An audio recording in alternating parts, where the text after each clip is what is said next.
and maybe you're not really suffering from a weight problem. It could be, even though your weight's not affected, that your hormones aren't reacting correctly, which or optimally for healing. And changing one's diet can really be beneficial in that.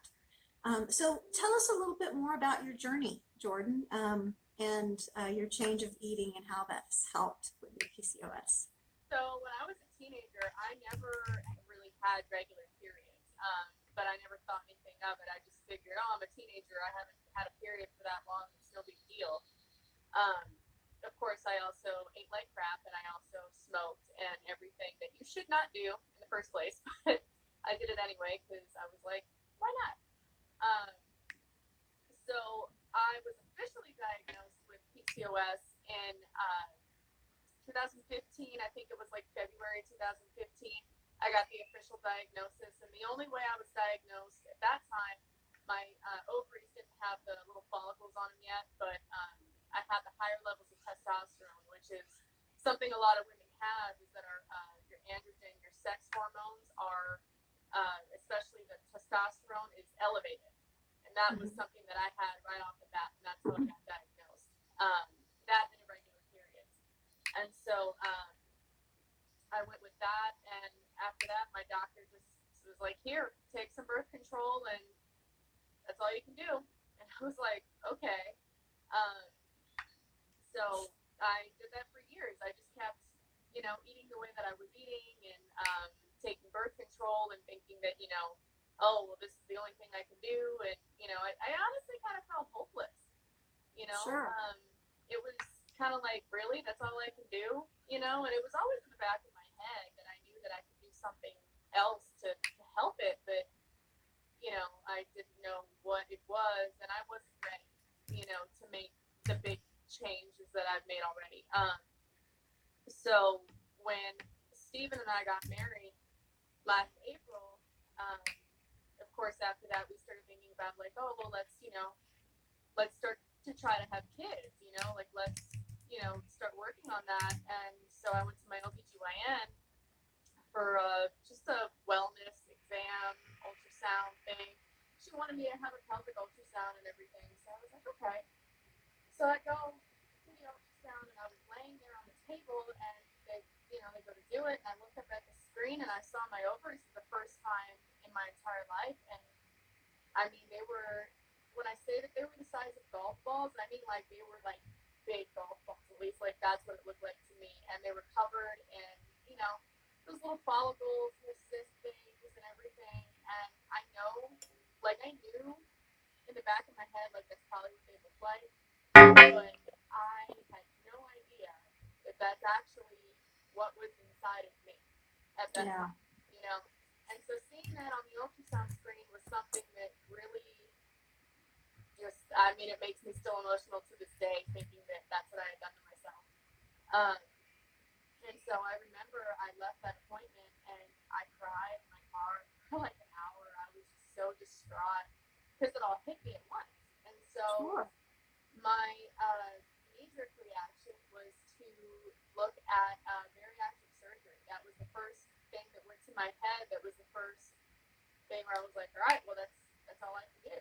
And again, I was in that moment where I was like, well, this is all I can do. You know, Right. um, it's really storming outside. It is um, here too. It's so if it yeah. gets loud, that's what it is. um, so that was kind of what I went to a like consultation thing. It was like 20 other people, and we're learning about the gastric sleeve and the Roux-en-Y and the lat band and all those things. And I was sitting there, and I just had this feeling in the pit of my stomach that wasn't the right thing for me to do. Um, and I remember looking around the room, and I was almost 300 pounds, and I was the smallest person inside that room. And so I think once I kind of connected the dots in my head in that way, I kind of was like, well, this really isn't the right thing for me to do. Um, and so I started researching, because, like, when I started doing this, my goal was not to lose weight. My goal was to help with PCOS, and to, you know, eventually be able to become a mom. That's still my penultimate goal. So the weight loss is fantastic, but the healing part of it is what I wanted. And so I started looking up what's the best diet for PCOS. That's what I started looking up, and I started seeing all these things about low carb and keto and low carb, high fat, all those kinds of diets, and I was like, well, that's interesting. I never really thought about that, you know, because they always tell you like, oh, you got to eat your veggies, you got to eat whole grains and stuff. And that's what they pound into your head. And of course, I'm a chef, so then I think that, you know, my training, you know, I always thought that that was the right thing to do, was to, you know, eat lots and lots of vegetables and whole grains and stuff. And so then I came across Dr. Kenji Berry, his video on PCOS, talking about which diet is best for it. And of course, in all of his videos, he says keto's the best diet. Right. But it was through that the wheels really started to turn. And so then last June, I just made the switch over to keto. And the first month, I lost 15 pounds, I think. And then the next month, I lost like 18 pounds. And then after that, it just kind of like progressed. And of course, you know, now that I've lost 113, the weight loss has slowed down for sure, because I'm in my last like 30 pounds that I want to lose. But yeah. But the thing that is the biggest blessing of all is that my periods have become regular. I used to have like 60 plus day cycles, and I never knew when my period was going to show up. Had no idea. And now it's every 29 days, like clockwork. It just comes right when it's supposed to come now. And that's all through just changing my diet. Like, seriously. You know, people ask me all the time, they're like, do I need to work out? No. You really don't need to. You just need to watch what you eat. Absolutely. And I love that you're really highlighting the fact that keto has healed your body. Yeah. I think for those of us who have experienced really great weight loss, but we really analyze our journey and see that the biggest changes have been those of healing. It still kind of moves my heart. It does for me too, because you know, I people think that my page is a weight loss page, and of course that's part of it, but that's not the primary goal here. The primary goal is to get my body healthy to where, you know, you don't have to take any vitamins, or you don't have to supplement with anything, or you don't have to do anything extra like that. Where you just eat a healthy ketogenic diet, and that's all you need. You know, Absolutely. That's what I want for my life. That's what both Steven and I now want for our lives. So it's really cool. Keto is so healing, and it heals you so quickly. As long as you stick to it, it is the most like life-changing thing you can do, and it's just a freaking diet, a way of eating. You know, I don't even like to call it a diet. It's just a total way of eating. It's a total way of life. You know. Absolutely. And one of the things that I find people don't quite understand is that it's not that hard. I mean, the food is delicious. And that was one of the things that really struck me was, oh my gosh, I am eating absolutely fabulous food. I'm not starving. I'm satisfied. And the weight is literally just falling off. And exactly. And not just the weight, my health is changing. And just out of curiosity, how long along in your journey was it before you started noticing some of those changes with your PCOS, like for instance your cycle timing changing and such? It was almost immediate the first month. I remember so I went from 60-day cycles, and then I slowly kind of went into like 38-day cycles. It was like 1 month, and then the next one was a 35-day, and then the next one was like a 33-day, and then it's all kind of like each month it's gotten like less and less and less. But now for the last, I would say since Christmas, it's been 29-day cycles. So Mhm. it's taken 10 months, but really, I guess it took like 6 months to get my cycles to where they are now. So, Yeah. yeah. Folks, I mean, those of you that are listening, I hope this sinks into you how quickly your bodies can change. Our bodies, when we start feeding them properly, our bodies want to be healthy. Our bodies want to function in the way that they're supposed to. We just have to learn how to feed our bodies and how to treat ourselves properly and honor these shells that carry our spirits and souls. And Yep. I love how one of the things about your journey that I find so beautiful is how quickly, in less than a year, you have completely transformed your health Mm-hmm. and are on track to becoming a mommy, Yeah. you know?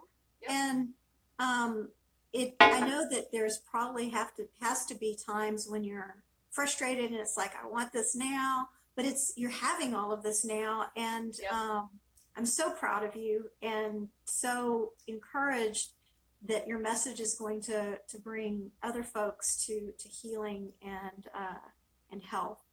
Absolutely. I think once people really kind of understand that keto isn't just about weight loss, and they start to understand that keto is about so much more than that, and it really truly is all about healing, that I think a whole movement's going to start happening. And like Dr. Berry said, it's a grassroots movement. It's going to become this thing that's bigger than any of us already know. You know, like our community here in Absolutely. San Antonio that we have is amazing, but that's going to soon turn into all of Texas, like all of Keto Lone Star, all of the entire country, I think, at some point, because you're starting to see these companies catch on now where they're putting out products that are lower sugar Mm-hmm. and lower carb, and things like that are becoming more popular, and that's because keto, low carb, high fat, all those kind of diets are starting to catch on. And like I said, like once people realize that, especially for women with PCOS who feel like they are hopeless, like how I felt, then once they realize that keto really truly is the answer, it's gonna rock so many worlds. Like it's just, I don't know. I'm so excited for people to really Oh, start to catch on to this. me too. Me too. And I'm so hopeful for San Antonio. You know, Mm-hmm.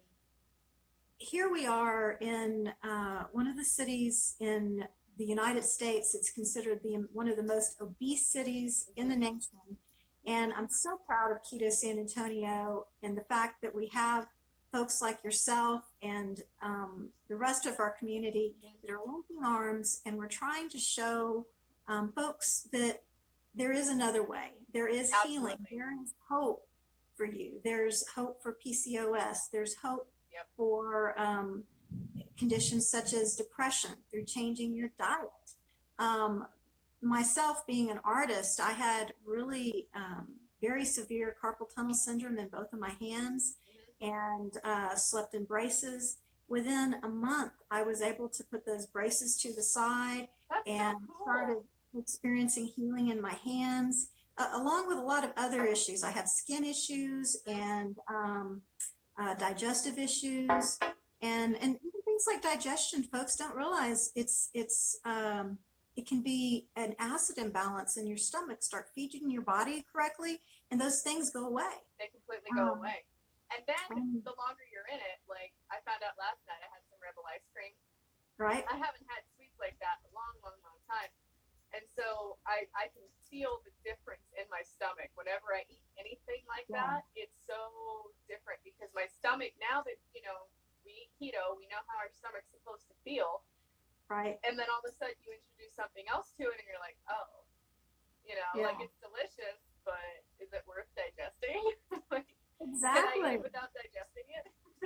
Exactly. Yep. Exactly. Yeah, becoming attuned to our bodies and starting to learn what we really are supposed to be feeling like. I mean, I know you probably experienced this too. I didn't even have any clue what I was actually experiencing day to day. I didn't know how bad I I felt always until I thought felt my better. stomach was hurt. My stomach used to always have this like little pain to it, I remember. And it was just because I was eating so many carbs. Now that I look back on it, it's because I was eating so many carbs. But now it's like, well, my stomach doesn't hurt anymore.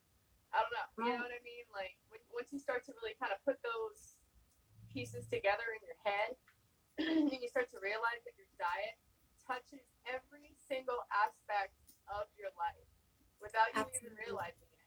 It touches every single part of your life, just like how money touches every part of our lives. Your diet does too. And you don't realize it until you start eating correctly. And then all of a sudden you're like, oh, well, what the hell was I doing? you know? Exactly. Mm-hmm. Exactly. Yeah, it's crazy. Like once you start to put everything together, and then I get a lot of people that ask me about smoking and how I quit smoking and stuff. And honestly, I quit smoking the day I started keto. So Oh, wow. you Cool. have like, if you want to make any big change, and this is just my advice to anybody out there asking, if you want to make any big change in your life, you have to want it. And Absolutely. not every single time, but sometimes you have to hit rock bottom Mm-hmm. in order to realize, wow, I need to change. Or like, wow, I need to get my ish together. Exactly. And that's just something that I think some of us go through. And I remember seeing my ovaries on the ultrasound screen and being like, that's my rock bottom. That moment right there for me in my entire 26 years at that point was rock bottom.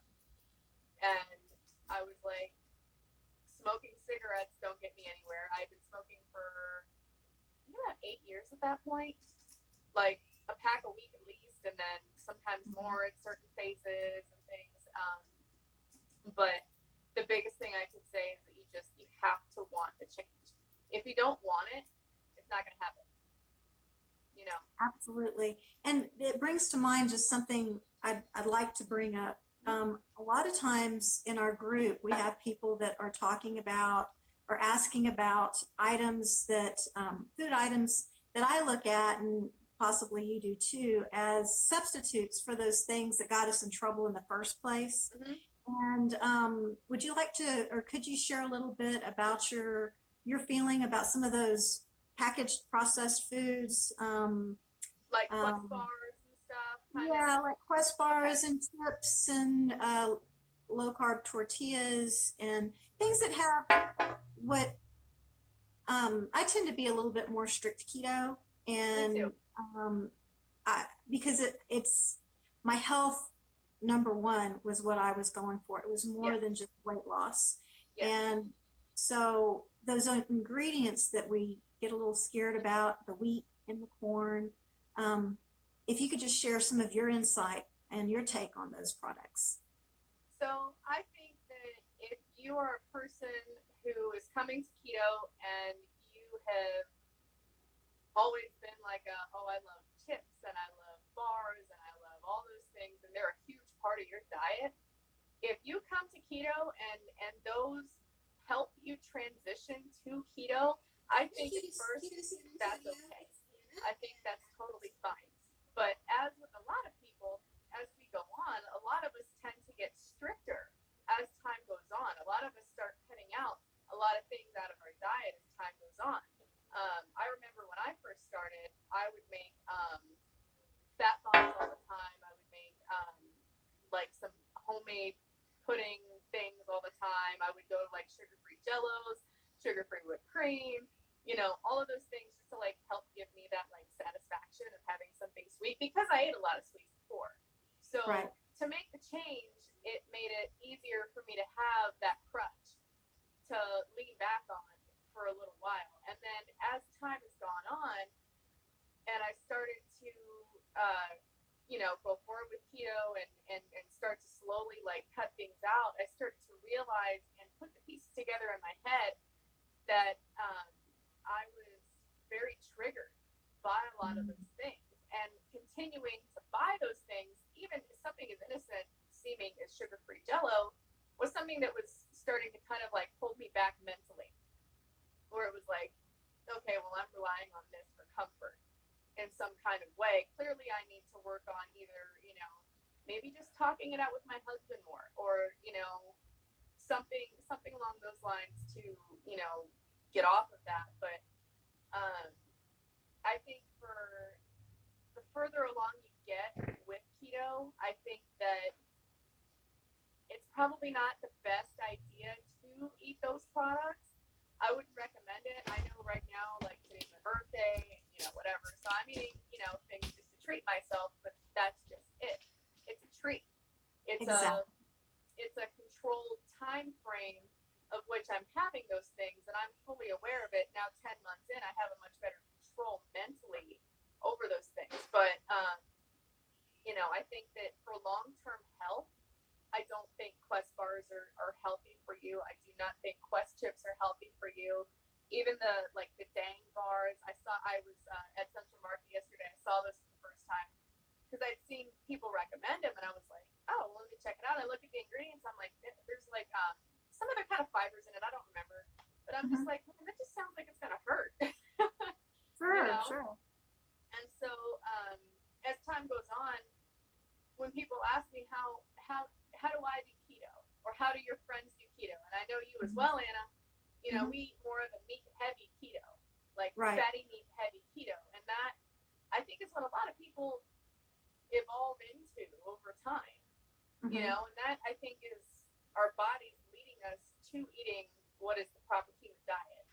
So I think products like that are good to start if it helps you to because at the end of the day, a Quest bar is going to break down to the same thing that a candy bar does in your body. Your body doesn't know the difference between a Quest bar and a candy bar, okay? But if it helps you mentally, then yes, a Quest bar is better than a candy bar. But I wouldn't do it long term, and I would do it as a very, very, very occasional, maybe sometimes treat. I don't do it. I never do. I never do it. The only sweets that I eat regularly would be like strawberries.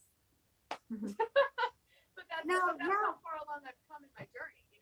Absolutely. I'm not there yet. So Absolutely. And that's one of the reasons we talk about good, better, best in Keto San Antonio. Yep. And because we do try to help folks get to that point.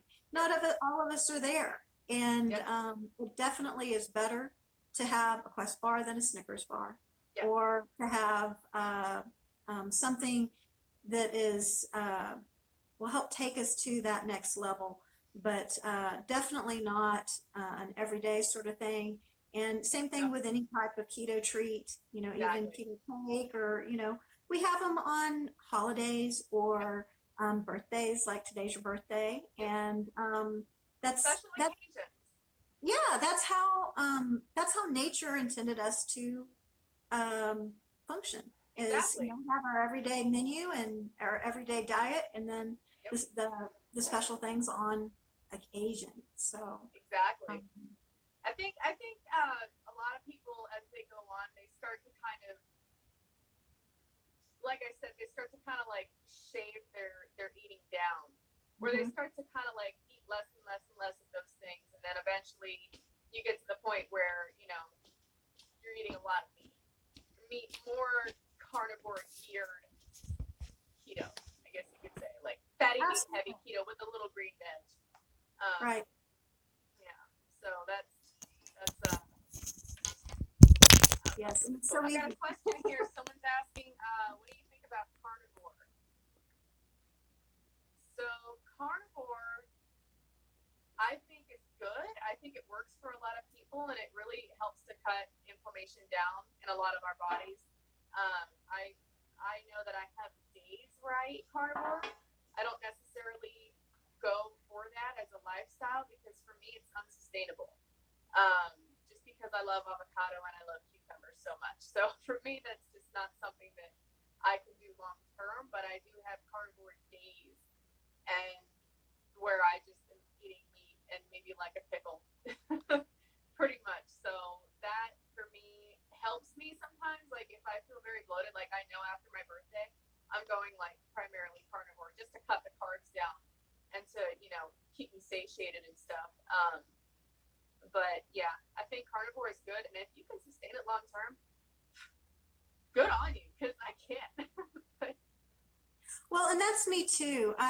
With carnivore, I kind of cycle in and out.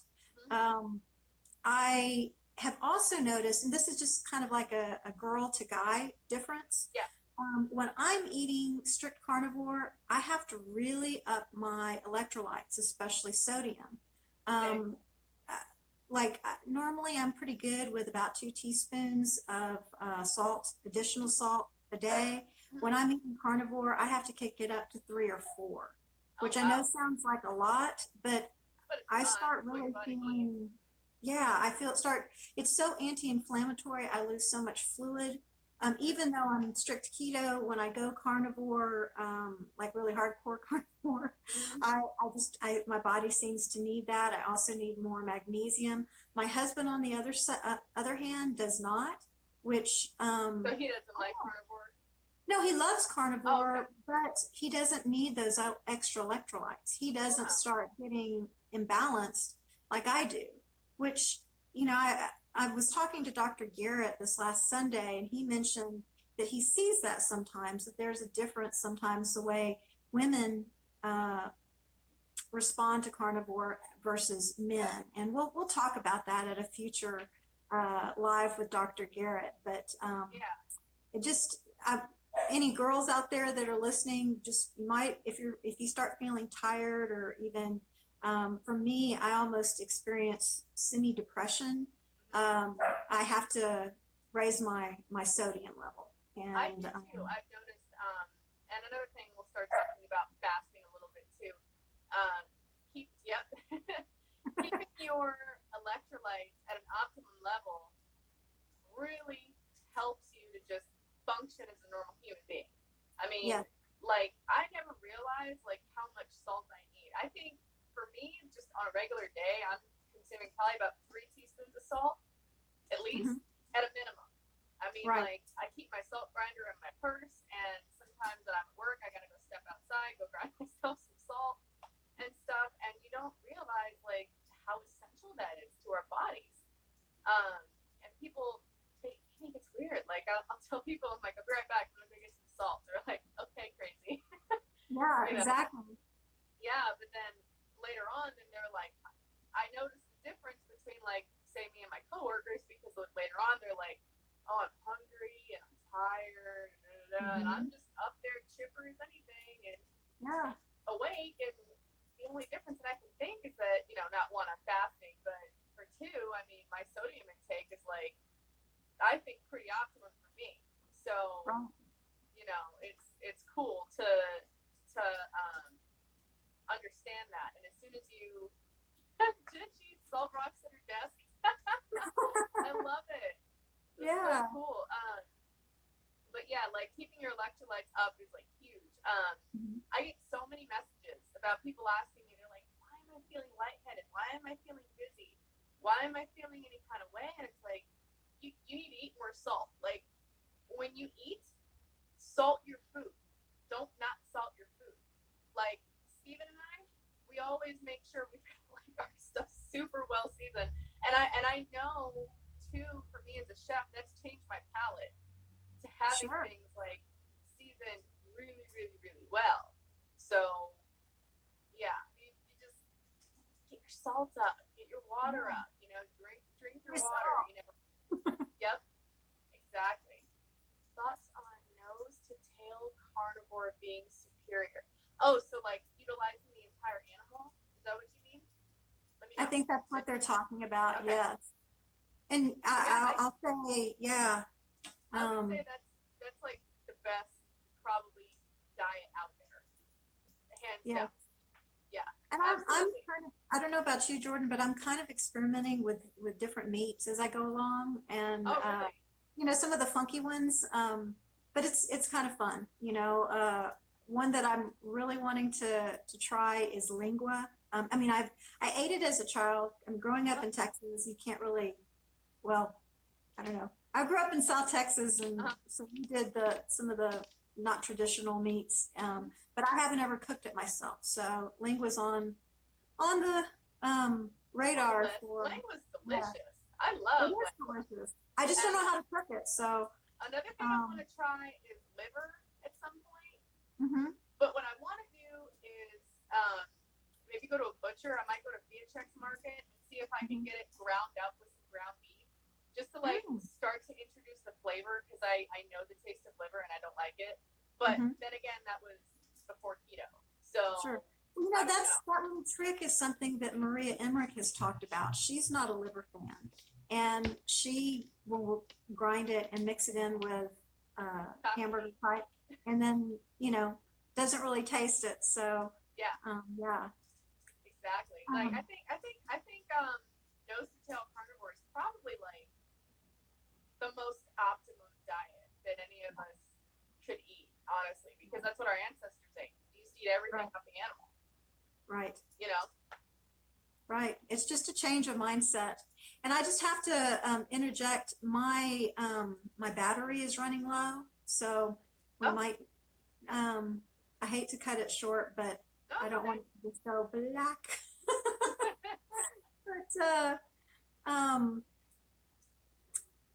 But lots of great questions, guys. And Jordan, happy birthday! Thank Thank you you. for taking the time to share with us. And I think we got some great information, and we'll Absolutely. have to do another one soon. Yeah. Yay! All right, guys, thanks so much for tuning in, and we'll see you again soon. Bye, Bye. guys.